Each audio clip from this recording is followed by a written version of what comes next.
studieprogramma is heel belangrijk. Wij doen dat op verschillende manieren. We hebben natuurlijk een international classroom, dus wij proberen zoveel mogelijk internationale studenten in ons programma te hebben.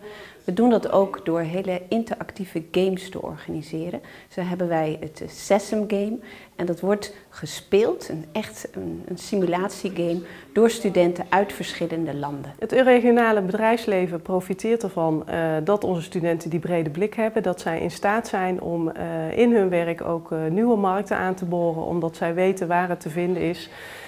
Omdat zij die competenties hebben opgedaan in de opleiding, dat zij naar het buitenland zijn geweest, dat zij in de opleiding bij Zuid zelf met internationale studenten hebben gewerkt. En ze zijn dus intercultureel en internationaal competent. I just like the international feeling.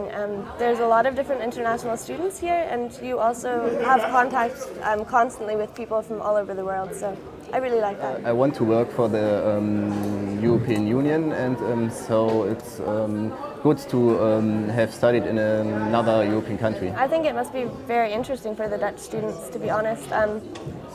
They also get to have a lot of contacts with people from all over the world. In their own country, they don't even have to travel far to see that. So it's actually quite nice. Wij hebben naast ons gewone studieprogramma ook een aantal internationaal georiënteerde activiteiten voor onze studenten, zoals de International Week.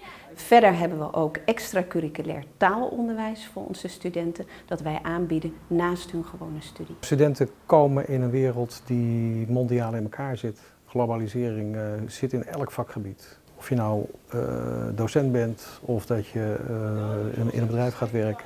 En dus moet je weten hoe internationale verhoudingen zijn. Je moet weten hoe de hazen lopen. Als je dat niet begrijpt, dan ben je geen goede wereldburger.